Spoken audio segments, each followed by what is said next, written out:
You know who it is, the horror flick digger did Super 6 Big Mitch. And I'm kicking in those with 03 O's. And I'm bringing 28s, 101s because we Vegas sons of stock Chronicles. And you in the Meadowlands. Yeah, you in the Meadows, man. And you already know what mean, man. 530. What that mean? Oh, that boy's a desert baby. Oh, yeah. Boom. Hubba Dub, Scrub, 22-inch gold Dana Dames, and Big Bolo Yang. Yeah, I can never sit on my claims, man. Welcome to Vegas Chronicles with the whole Super 6, Mr. Digger Ditch, Big Mitch. And today, like any other day, we kick actual factuals with no additives and no preservatives. Just raw and uncut like what? That's right. Like summer sausages and crackers, you already know. Shout out to everybody that's been rocking with me, man, and shout out to everybody that's been sending me support. Let me get off into it, man. First off, let me send my deepest gratitudes to my brother, man, Suave Rob, man. He been staying, down with me, man. And, we looking for a studio, man, for me to lease, man. And God willing, we can find one and I can really be bringing y'all upgraded content, from a different, angle and all of those stuff, man. And we can really take this thing to the next level, man. And I just want to send my greatest gratitudes to that brother, man. That's a good brother right there. And I'm glad God put it on his heart to journey for him to join me on this journey, man. And I just want him to know that means a lot for me, man. Everything that he has done for me, my family, and for my movement, man. I appreciate you. Much love, Brody. And God bless you, man. You're a real one for sure, bro. Man, let me say this, man. Because I had a partner that, I respect his criticism, whether good or bad. He's a childhood confidant, and he always, tell me, good things, man. And we chop it up all the time, man. And he came to me the other day and he said, Sheep, he just couldn't hold it. He said, man, you gotta hate us, man. And I said, what you mean? He said, man, you got haters. I said, oh, is that right? He said, yeah, man, you got, but he said, man, keep doing what you're doing, man, because, like I told him, and, he told me what was going on. But let me say this right here, man. Because what's going on is you got people out there that's upset with me because I'm finna tell y'all the uncut version. We ain't even finna go around and put no sugar on it, nothing. I'm finna tell you why people is upset with me. Dig this. They upset with me because I basically won't mention their name. And let me say this here. Number one, if I don't mention your name, it's because I don't know you. And everything I speak on from my point of view. And I always say this is my opinion. But people, they hear me say that. I say it all the time. But they act like they don't. They act like they don't hear me say this is my opinion. But the fact that I don't bring their name up, it nullifies everything I said. But the fact that I don't talk about them. Now, we ain't gonna put no names out there. But if this offend you, then you know I'm talking about you. Number one, man, you might have been something over there where you was from, but if I don't know you or never ran across from you or ran across you in the streets, I don't know nothing about your story. So if I don't mention people, it's not to be disrespectful. It's because I don't know you, and I don't know of what you did. You know what I mean? It's not because I'm trying to hate or nothing like that. That ain't even what this is for. And this isn't about to glorify nothing. And for people, especially my age and older, to be getting upset about something like that, y'all need to go in there, look in the mirror, and really try to find out what's wrong with you, man. Because that's a sickness. How you still want to be relevant and you in your 50s? Even if you in your late 40s, even if you in your 30s, how you trying to still be relevant? How you mad because you shouldn't want nobody to talk about you? How you mad because I won't bring up your name? And then a lot of y'all mad because y'all really wasn't nothing in these streets, man. And you didn't become nothing till everybody passed away. That's when y'all decided to come out the house. At first y'all was looking out the window with your aunties. What's going on? And then when everybody passed on, now y'all out on the porch like y'all tough. Man, if you don't stop, my platform isn't to cater to foolishness. And it isn't to stroke the egos of people who never really wasn't nothing in these streets. Shame on you. This is about saving the youth, a bunch of y'all children that apparently don't even listen to y'all. I'm trying to help them. I'm trying to save them. But you worried about how I got you looking or not looking at all. Shame on you, man. If you want that type of attention, go to church. God will give you all the attention you want. Go to church if you want that type of attention. Because 9 times out of 10, I'm going to tell you something. Just like in the penitentiary, when they played basketball, they had A-League, B-League, C-League, and D-League. Out here in these streets, when we used to do this bull crap, when we was being ignorant, they had A League, B League, C League, and D League. A League, I was in A League. Because I was a reputable. I was with Bread.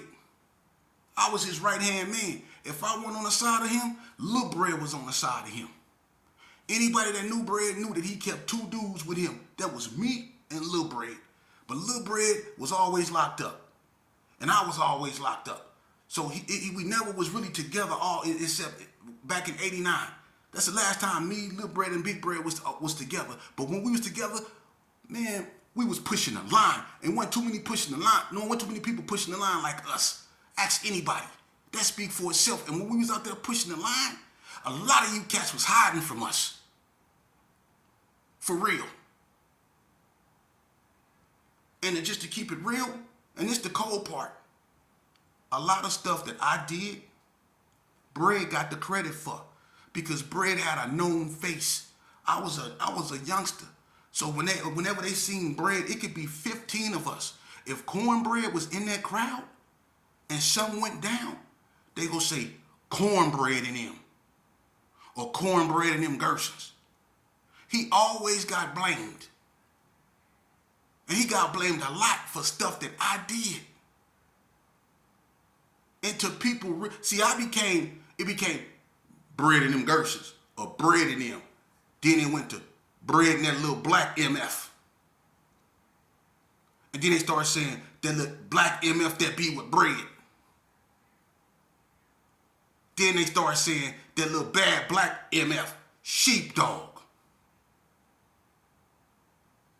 Then they start calling me Demon. And you probably know why. They was calling me Demon when I was 14 years old. If you call a 14-year-old Demon, then you know what he was about in them streets, man. So to all you cats that got ill will or ill feelings because I don't bring up your name, you probably wasn't about that. And this not what that for. I don't glorify that, man. What's glorious about waking up every day, putting on the same color, eating breakfast with a 40 ounce? Huh? Smoking Newports, Benson and Hedges, Dorales, elevating up to Camel cigarettes, destroying my lungs as a little kid. What's glorious about that? What's glorious of walking around in a Gerson with a 357 with 2 bullets in it?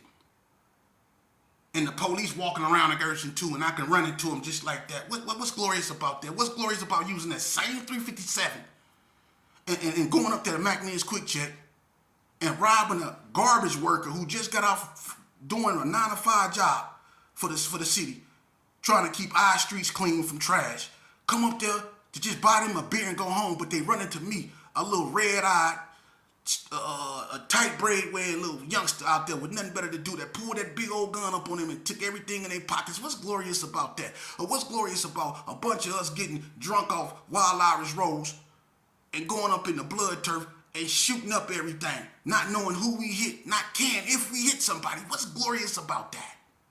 What's glorious about catching somebody from another neighborhood who took a chance to go to a store to get their baby something to eat? But just because they from over there and they run into us and we drunk and ain't got no understanding. But we running into that youngster and we don't give him nothing. We don't give him no chance. We don't do nothing. We try to beat him and take him out this world, man. What's glorious about that?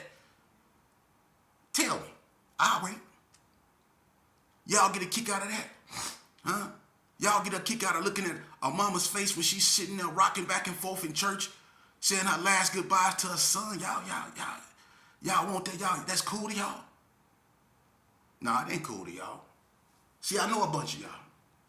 See, and a bunch of y'all keep it real. And I rock with you. But it's a bunch of y'all that live a cold lie. You be 55, 60 years old sitting back telling your sons all that bull crap you didn't do, but you watch your homeboys do. But you interject yourself up in there.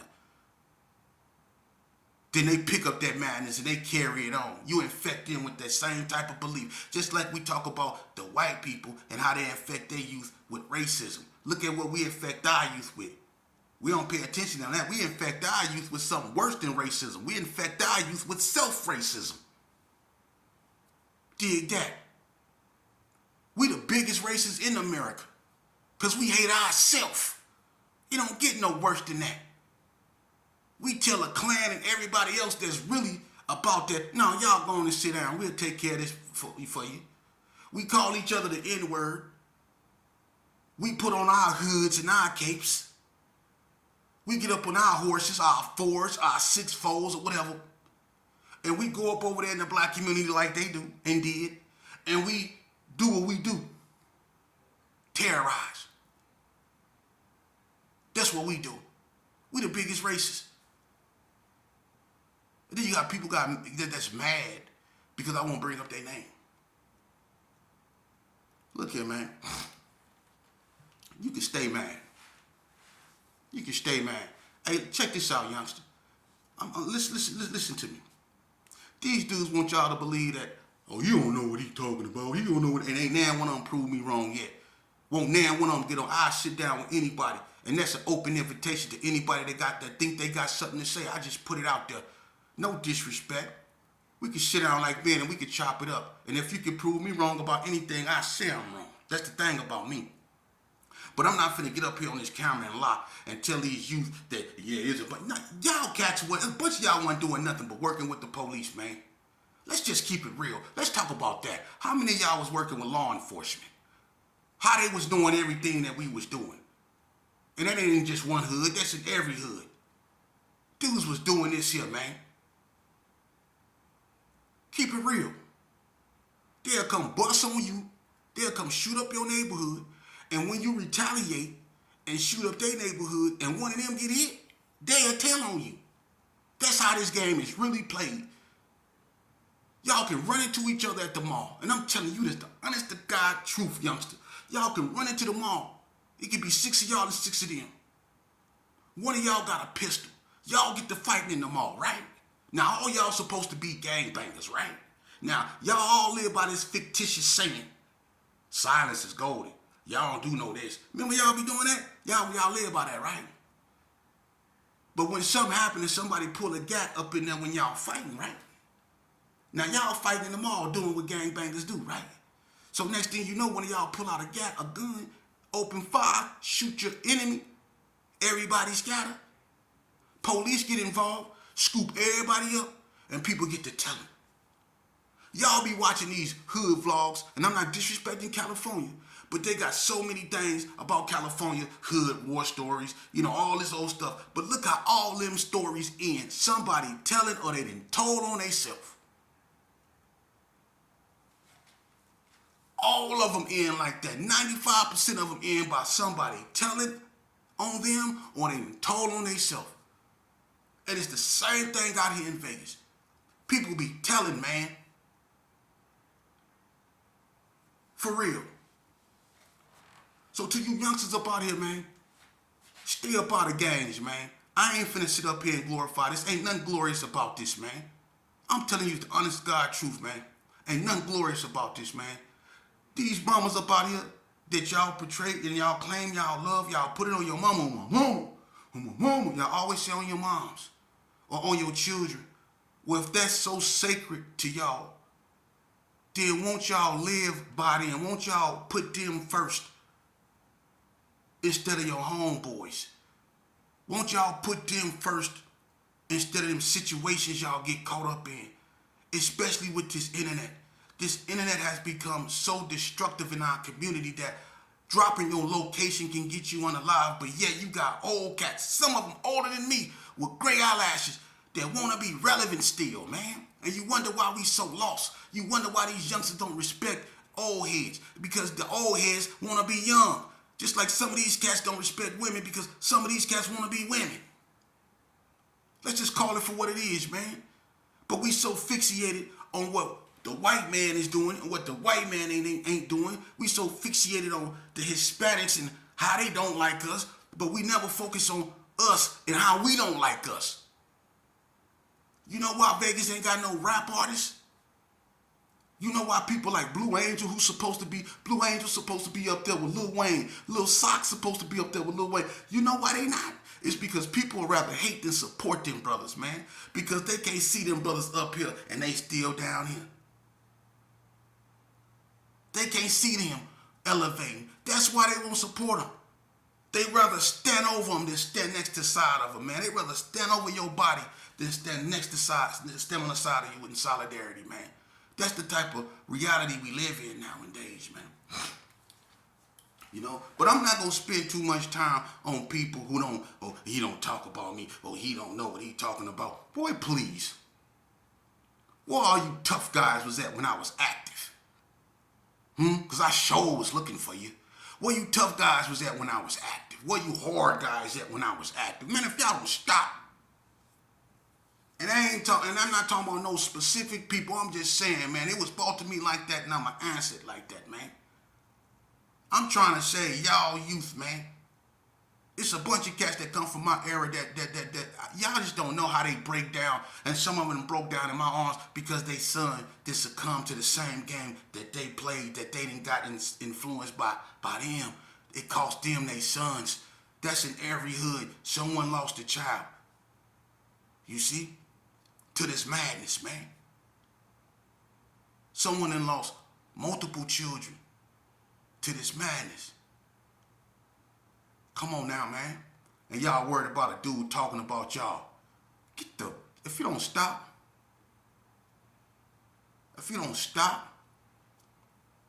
and then don't even go to the penitentiary system, because a bunch of y'all was up there working with the administration, working with the investigator, getting paid by the investigator to tell. Y'all had CI numbers, man. Let's just keep it real. A bunch of you, and it's the cold thing. See, the administration can't know anybody just be, see, when they start paying people, when they pay you to do this here in the prison system, you can't be no anybody. Can't know anybody just wake up one morning and say, I'm gonna start telling on everybody today. Yeah, you can't do that. You have to be somebody. You have to be a reputable. That's who they want. Someone they know that got the inside scoop. Someone they know who know where all the knives at. Someone who know who bringing in that thing from the visiting room. See, they want reputables under their payroll. They don't want no anybody. And I'm not putting no names out there. If you think I'm lying, go back to Indian Springs, right? They had an investigator named Davis. Ask anybody in my lane. Davis had members from every organization on that yard. The shot callers. And they used to meet with him in the administration building every month to discuss the affairs on what's going on in the yard. Whether you was Gershon, Blood, Crip, Cali, white, Hispanic, it didn't matter.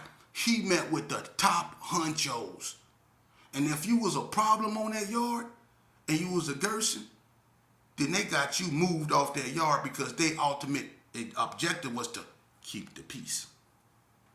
How many of y'all was working with Davis? And I'm going to leave that right there and turn to the next page. Yeah. Ask anybody. When they go for you, they go for the reputables. See, I ain't never worked with the administration. I can say that. Never. Who else can say that? Right. Because see what I'm doing right now, when I read, a bunch of them that did that under oath. And they wasn't the one on trial. So we gonna leave that alone. This game fake as a $3 bill, youngster. You better off playing something else than this right here, bro. But let me tell y'all a story. A quick one. I had this partner, man. His name was Kippy. They call him KIPPNUTT. We grew up together, but he come out of Carry Arms. Kippy was one of my, I consider him a brother. Him, Hacksaw, his mom, they whole family. I love them. You know, but Kippy was always wild, you know. Me and Kippy really started hanging out in 87, 88, 87 really, you know. And I remember he bought this black Seville, man. He had a black Seville on McLean's, man. And me, Kippy, and Richie Rich, man, we used to always kick it, you know. That we was a little crew, man. I like Kippy. One thing Kippy was, man, and people that knew him, Kippy had a sense of humor. Kippy had you laughing, man. I remember one night, and I spoke on this when we jumped on this smoker, right? And we beat him up kind of bad, man. And he had these two big old fifths of E&J, and we was trying to take it from him. And it was one of them bass heads that was buff, cut up. You know how them smokers, excuse my French, but you know how them smokers be kind of woo-woo, you know what I mean? It'd be hard to knock them out and stuff like that. We was out there whooping them, right? But we couldn't get the drinks from him. And that cat mustered up enough strength to swing that bottle. He hit me right between the eyes. I instantly grew a rhino horn, and I was out of there. Boom! Look, if you look at my last video, I told y'all how he hit me with that bottle, and I was laid out, and I seen Captain Spock in the air doing this shit with his hand throwing up that V. I just seen him up there like this. I was out there knocked out, for real. Had a knot like this on my head, right? So after everything was over with, dude got whooped out real bad, whatever. I'm sitting on the cot. I'm not here. I'm not there. I don't know. I should have been in the hospital probably. But I got a big old knot on my head, right? Kippy sitting there just staring at it, right? And he'll laugh, and he always got a big laugh. He's sitting there staring at my knot, right? And I'm sitting there I could feel my heart beating this knot, man. It was a big old knot, right? He's sitting there looking at it, right? Just staring at it. You know what I mean? And Kippy always playing. He had you rolling out there, right? I don't know where he went and found one, but he had a hanger, like a piece of a hanger, and he was looking at the knot on my head, right? And when I wasn't paying attention, he took the hanger and hung it on the knot, right? And I tripped out. I swung it off because it really hung on there, right? That's how big that knot was. Not tripped out. He like hung. It was like a knob. He hung the hanger on my knot. I started, man, Kippy play too much, right? But I love that's my brody, man. One day, me, him, and May, we was in the car, and Northtown pulled us over. May, we call him Willie Bucket, right? Not Willie Bucket, but we call what we call May? Willie Bell, not Willie Bucket, my bad. We call him Willie Bell. But anyway, we in a bucket. May driving right north of Las Vegas, get behind us. They pull us over there, right there on Martin Luther King, over there by where Ray Lou, grandma and them used to stay, right? So they pull us over. Kippy got a sack of them things on him, right? Some flav. So he dig in his pocket. He was like, I got this. Ooh. I'm like, man, don't throw it out the car, man. He was like, what am I gonna do? So Kippy swallowed it, right? So Northtown drive up. This when Northtown used to be one deep. They get us out the car. We all on the car, right? He get us out the car. We put our hands on the car. So I don't know how many of them things Kippy started swallowing. I mean, he swallowed, man. But when we was on the car, he was asking us all our names and all that old stuff, you know what I mean? And he was being cool, and I know Kippy, he did that, so I'm kind of paying attention to him, making sure he's all right. Kippy had his hands on the car, then all of a sudden he started going. And I'm like, dang. And then his mouth started to, like, kind of lightweight foam up on the bottom of his lip. And I'm like, man. And I'm like, Kippy, you all right? He said, who? I'm like, man, I said, no, you ain't, man. And we on the police car. I'm like, man, I'm on parole, from Elko. I'm like, man, come on, man. He get to going. That stuff then kicked in on him. Then all of a sudden he said, I'm KIPPNUTT. I said, we finna go to jail.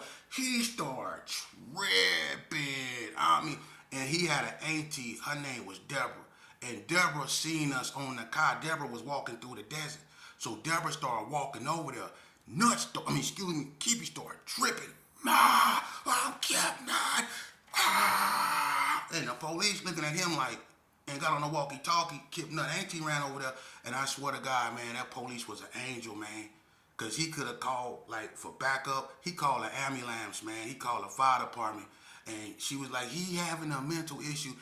That boy was having a reaction for what he swallowed, and the police didn't even, address it like that. He addressed it as someone, he was concerned about Nut, So the fire department came and they strapped Nut to the gurney, and they had to get Nut up out of there, you know what I mean, and find out what was wrong with him. But he swallowed all that stuff, right? But he started tripping, right?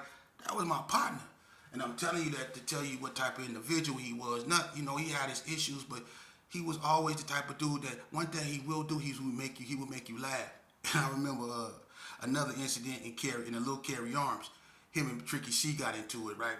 What happened was Nut, he left his radio in Trick house. Trick was going with this female named Michelle, and they stayed in the little Carry Arms. Michelle is a dude from West Coast Blood named Little Jesse's sister, right?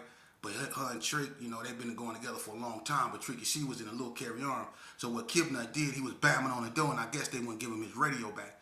So Kippy kicked in the door, right? So he had a big radio. So he was tripping about that radio, so he kicked in Trick door. So the next, I guess, couple days went by. He going back to get his radio in the alley, right? So it was me, Bip, Chill Dog, and Kippy. We walking down the alley. Trick come, he see Kippy. They get into it. They take it to the middle of the street in the alley. They get to scrapping, right? That was one of the funniest fights I ever seen because Kippy had a butter knife. Kippy started swinging a butter knife at Trick, right? And Trick was like, you better understand me. You better understand me. You better understand me. Trick was putting them jabs on him, right? And Kippy started kicking Trick in the shins of his leg.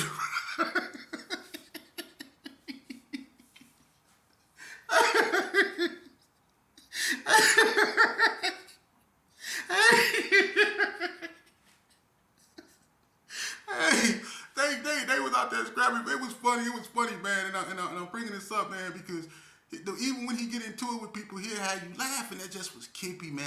I'm telling you, man, this dude, no matter where he went, he go have you laughing. He'll just start dancing and doing these weird dances, you know. He'll have you rolling, man. But that was his sense of humor. He was a good dude, you know. But Kippy struggled, you know, with drug abuse, you know.